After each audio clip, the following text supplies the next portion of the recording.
بسم اللہ الرحمن الرحیم الحمد للہ وکفیٰ وسلام علی عبادہ الذین اصطفیٰ اما بعد۔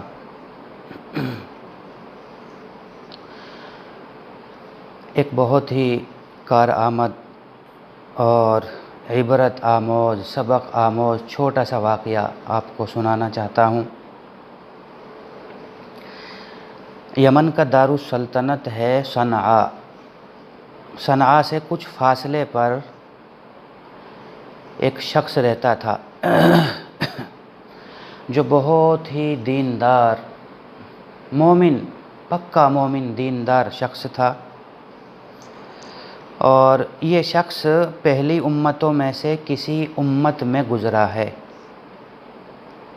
چونکہ یہ مومن بھی تھا، بہت دیندار بھی تھا اور سخی بھی تھا، اللہ نے اس کو بہت ساری خوبیوں سے نوازا تھا۔ مومن، دیندار، سخی، اور اللہ نے اس کو 5 بیٹے بھی عطا کیے تھے۔ اس کا مطلب یہ ہوا کہ دین و دنیا کو اللہ نے اس کے لیے جمع فرما دیا۔ ایک آدمی کے گھر میں 5 محنت کرنے والے جوان طاقتور 5 بیٹے ہوں، ظاہر ہے کہ اس کا سر فخر سے بلند ہوگا، وہ ان پر فخر کرے گا۔ لیکن اللہ کا کرنا دیکھیے کہ یہ شخص بھلے ہی مومن بھی تھا اور صالح بھی تھا، سخی بھی تھا، مگر اپنی زندگی تک یہ ساری باتیں محدود تھی۔ اس کی زندگی تک اس کا ایک خاص، اور اللہ نے اس کو ایک بہت بڑا پھلوں کا باغ بھی عطا فرمایا تھا۔ اس کا ایک خاص معمول تھا، جب اس کے باغ میں پھل آ جاتا، یعنی کھیتی پیداوار تیار ہو جاتی اور پھل چننے کا وقت آتا تو یہ مزدوروں کو لے جاتا تھا صبح سویرے، اور اپنی ضرورت کے بقدر پھل باغ کے پھلوں میں سے لے لیا کرتا تھا اور کچھ مارکیٹ میں بھیج دیا کرتا تھا۔ بقیہ جو پھل ہوتے تھے وہ سارے کے سارے پھل غربا میں، فقراء میں تقسیم کر دیا کرتا تھا۔ شہر کے فقراء اور غربا اس دن کا انتظار کرتے تھے، پورے سال سے وہ اس دن کا انتظار کیا کرتے تھے کہ کب سیٹھ جی کے باغ میں پھل تیار ہوں گے اور کب تڑائی لگے گی، کب پھلوں کو توڑا جائے گا۔ اور یہ بھی چونکہ سخی تھا تو اس لیے تاریخ پھلوں کے توڑنے کی تاریخ یہ پہلے ہی ڈکلیئر کر دیا کرتا تھا، تاکہ غربا کو، فقراء کو آنے میں کوئی تکلیف نہ ہو۔ تو جب وہ خاص تاریخ آتی تھی تو پورے شہر اور علاقے کے فقراء، غربا خوب صبح سویرے باغ میں اکٹھے ہو جایا کرتے تھے، اور یہ شخص اپنی ضرورت کے بقدر پھلوں کو روکتا، کچھ پھلوں کو مارکیٹ میں بھیج دیا کرتا، اور بقیہ جتنے بھی پھل ہوتے تھے وہ سارے پھل غربا میں تقسیم کر دیا کرتا تھا، اور فقیر لوگ بڑے خوش و خرم ہو کر کے پھلوں کے ذریعے اپنی جھولیاں بھر کر اپنے گھر آ جاتے تھے اور اس کو دعائیں دیا کرتے تھے۔ اور اللہ نے بھی اس صدقے کی وجہ سے، اس سخاوت کی وجہ سے اللہ نے بھی اس کی جان میں، اس کی اولاد میں، اس کے مال میں خوب برکت عطا کر رکھی تھی۔ چنانچہ جب اس شخص کے انتقال کا وقت قریب آیا، ظاہر ہے جب موت کا وقت قریب آ جاتا ہے تو ہر آدمی کو پھر یہ دنیا چھوڑنی پڑتی ہے۔ اس کی بھی موت کا وقت قریب آیا، اللہ کو پیارا ہو گیا، اور وہ بڑا قیمتی باغ میراث میں اس کے 5 بیٹوں کو ملا۔ اب آگے دیکھیے ہوتا کیا ہے۔ یہ واقعہ جو میں آپ کو سنا رہا ہوں یہ خود قرآن کریم میں موجود ہے،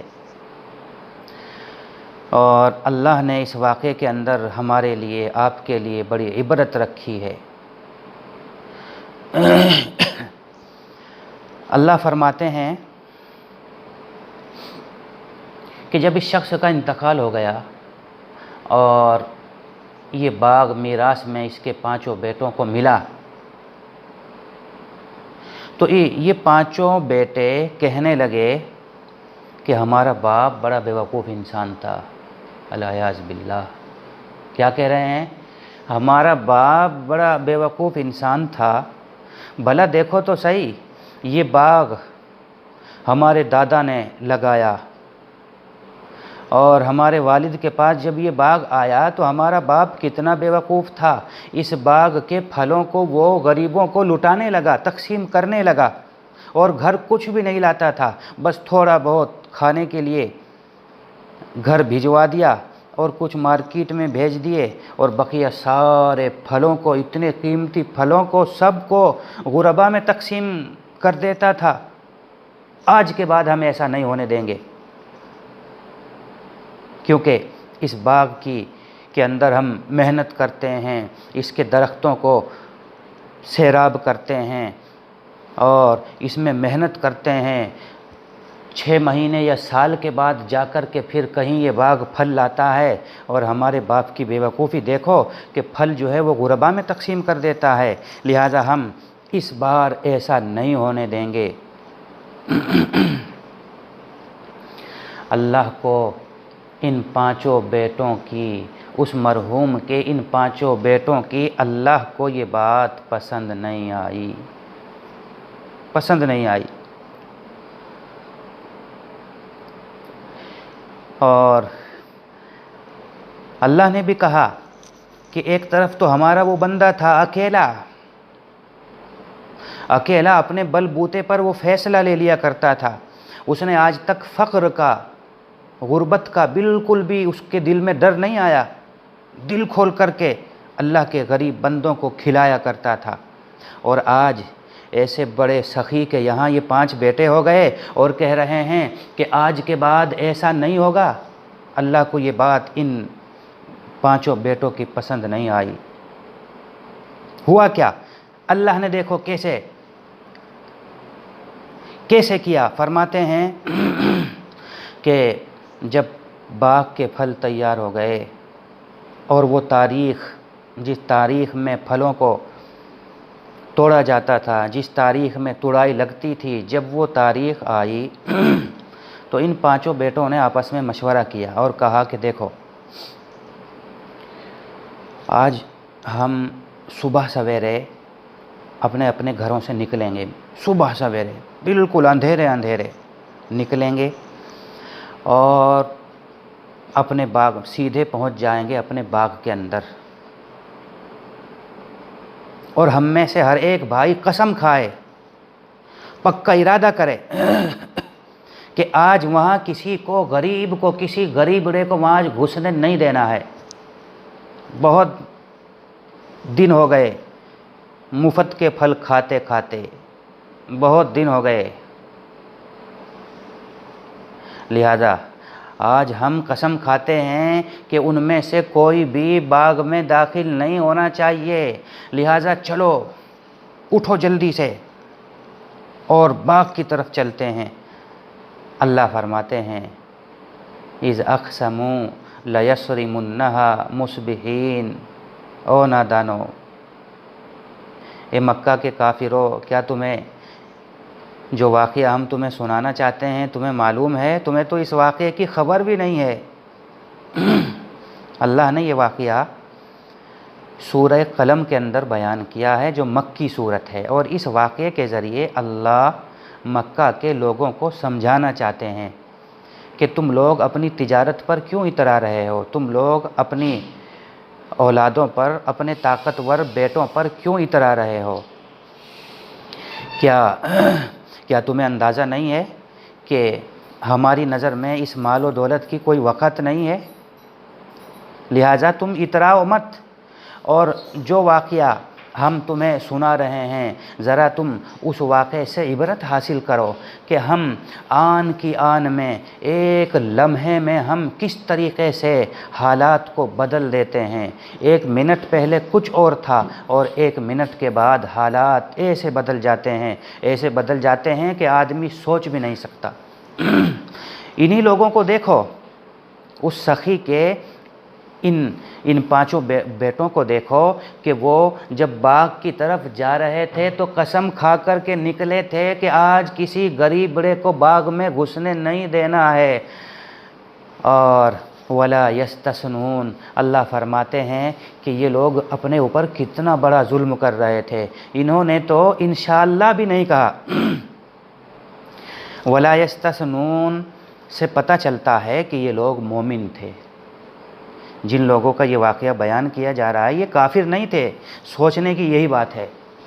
ہم لوگ سمجھتے ہیں کہ اللہ کا عذاب، اللہ کی پکڑ صرف کافروں پہ ہی آتی ہے، نہیں، اللہ کا عذاب، اللہ کی پکڑ مومنین پر بھی آ سکتی ہے۔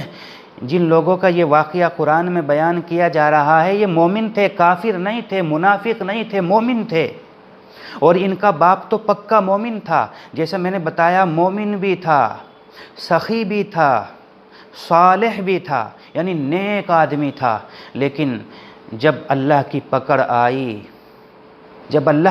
آئی تو یہ نہیں دیکھا گیا کہ یہ مومن ہیں، نہیں، مومن ہونے کے باوجود بھی اللہ کی پکڑ آئی۔ اللہ فرماتے ہیں ولا یستثنون، انہوں نے انشاءاللہ بھی نہیں کہا۔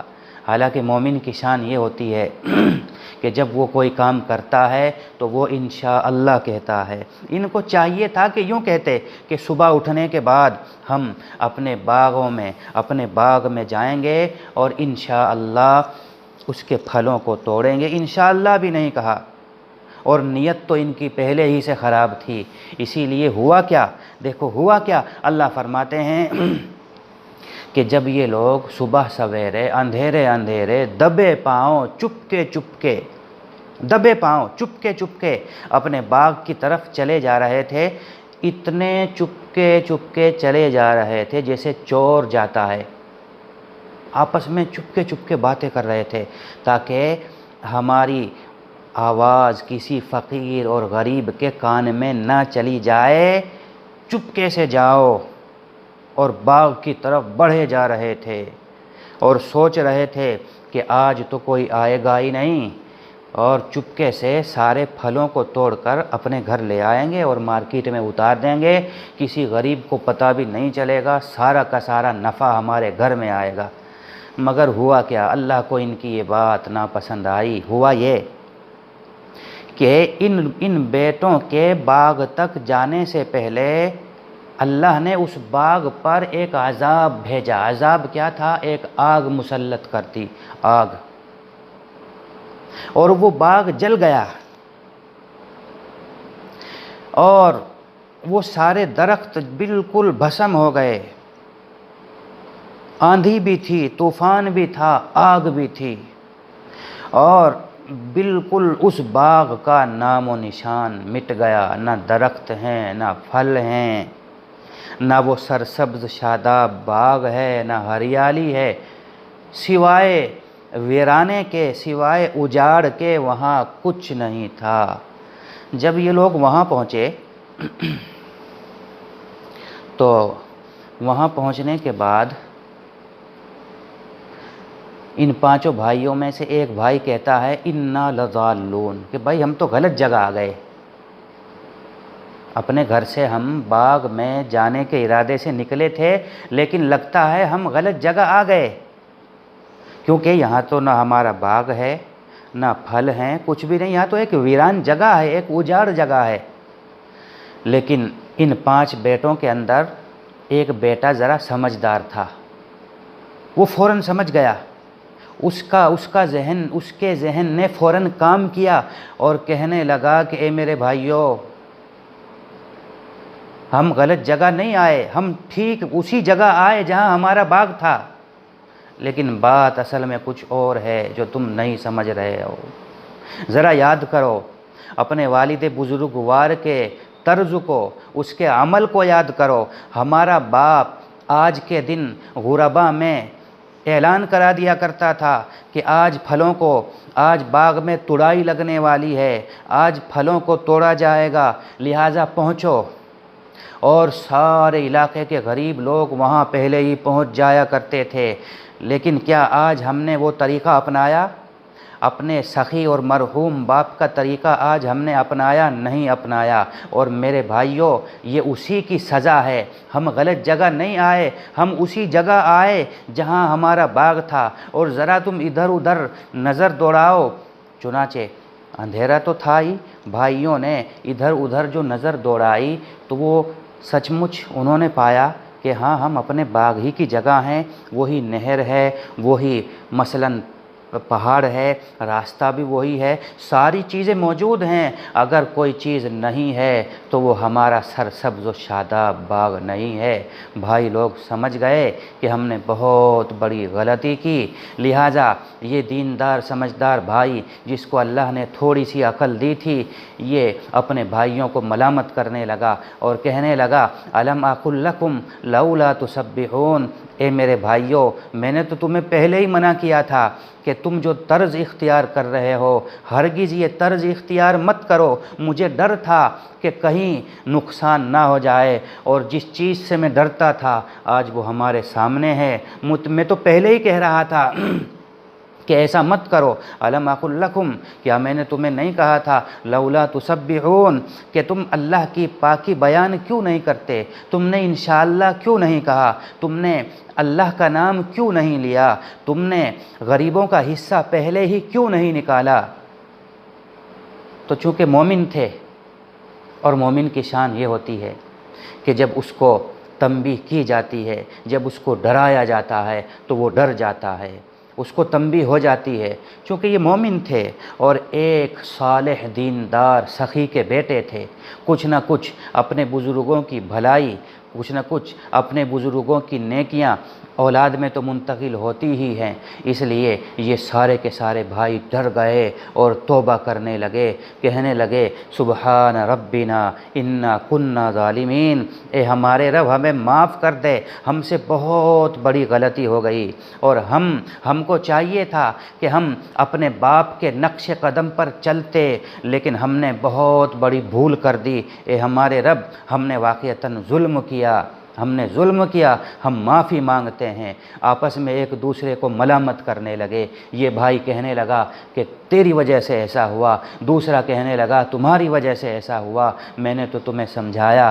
قالوا یا ویلنا انا کنا طاغین، کہنے لگے ہائے ہماری بربادی، ہم تو واقعی بہت ظالم ہیں، سرکش نکلے، ہم نے بہت بڑی بھول کر دی، اور اے اللہ ہمیں معاف کر دے، اور آج کے بعد ہمارے اپنے اموال کے اندر ہم اپنے باپ کی طرح غریبوں کا، مسکینوں کا حصہ رکھیں گے، اور اے ہمارے رب ہمیں معاف کر دے اور ہم کو اس سے بھی بہتر باغ عطا فرما، عسیٰ ربنا ان یبدلنا خیرا منہا، امید ہے ہمارے رب سے کہ ہمارا رب ہماری توبہ بھی قبول کرے گا، اور اس اجڑے ہوئے باغ کے بدلے اللہ ہم کو بہتر باغ عطا فرمائے گا۔ انا الی ربنا راغبون، اور ہم اپنے رب کی طرف متوجہ ہوتے ہیں۔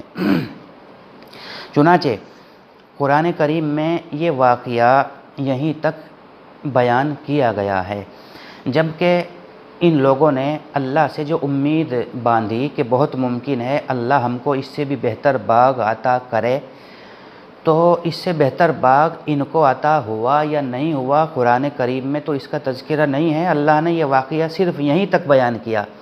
البتہ بعض مفسرین یوں کہتے ہیں کہ چونکہ یہ مومن تھے اور انہوں نے اپنے گناہوں سے انہوں نے معافی مانگ لی، انہوں نے ایک گناہ کیا ضرور کیا، مگر اپنی خطا کا انہوں نے اعتراف کر لیا، تو اللہ نے بھی ان کے باپ کی لاج رکھتے ہوئے، انہوں نے بھلے ہی گناہ کیا لیکن ان کا باپ تو ایک اچھا آدمی تھا، تو اللہ نے ان کی معافی کی لاج رکھتے ہوئے ان کے نیک بزرگ باپ کی لاج رکھتے ہوئے ان کی توبہ بھی قبول کر لی، اور پھر اللہ نے ان کو ایک بہت ہی عمدہ اور اس سے بھی بہتر باغ عطا فرمایا، جس میں ہزاروں ہزاروں من انگور لدے رہتے تھے درختوں پر، اور ان کی معیشت بھی بڑی اچھی ہو گئی، اور ان کی حالت بہت مستحکم ہو گئی۔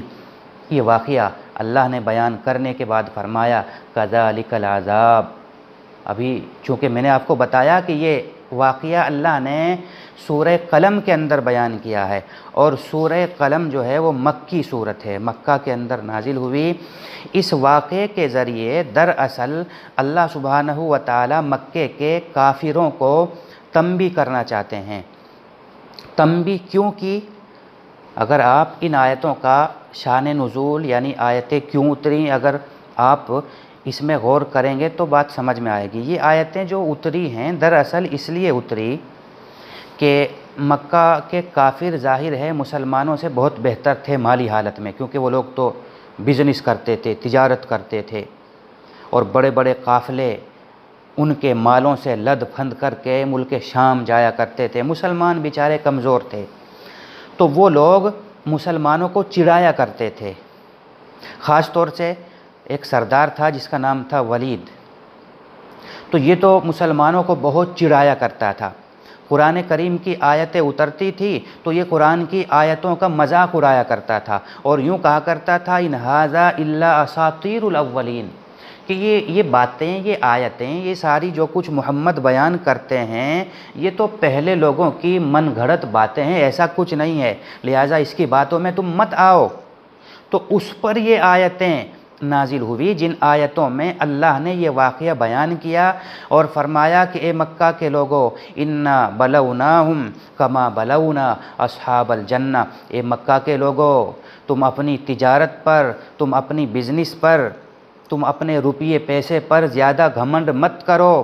ہم نے جیسے ان باغ والوں کا امتحان لیا تو ہم تمہارا بھی امتحان لیں گے، یا لے سکتے ہیں، ہم تمہیں بھی آزما سکتے ہیں، لہٰذا تم عقل کرو، تم سمجھو، ہمارے ان مظلومین اور ہمارے ان مستضعفین من المؤمنین کا مذاق مت اڑاؤ۔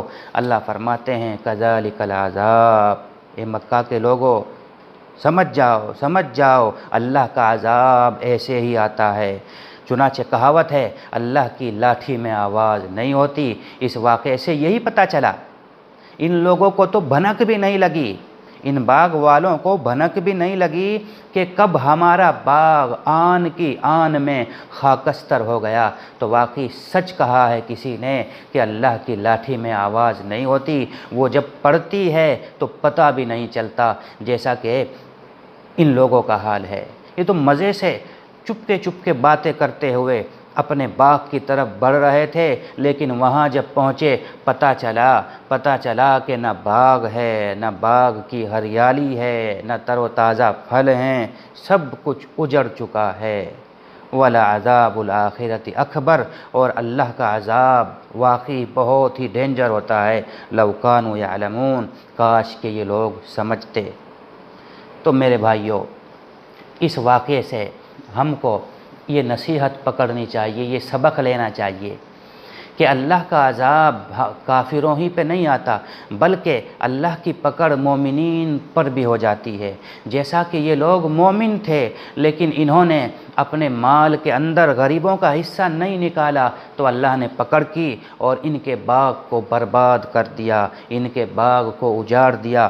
پتہ چلا کہ بخل کرنا اور اپنے مال کے اندر اللہ نے غریبوں کا جو حق رکھا ہے اس کو ہڑپ کر لینا اللہ کی نظر میں یہ بہت بڑی بات ہے۔ ابھی موجودہ ٹائم میں لاک ڈاؤن چل رہا ہے، جو سرمایہ دار مالدار لوگ ہیں وہ تو کھا پی رہے ہیں، انہیں چاہیے کہ اپنے آس پڑوس میں جو بیچارے مزدوری محنت کرنے والے، دیہڑی کرنے والے جو مزدور ہیں، جن کا گھر روزمرہ کی مزدوری پر چلتا تھا، آج ان کا کیا حال ہے، ان کی بھی خبر رکھیں، ان کو بھی دیں۔ اللہ تبارک و تعالی ہم سب کو عمل کرنے کی توفیق عطا فرمائے۔ وآخر دعوانا الحمد للہ رب العالمین۔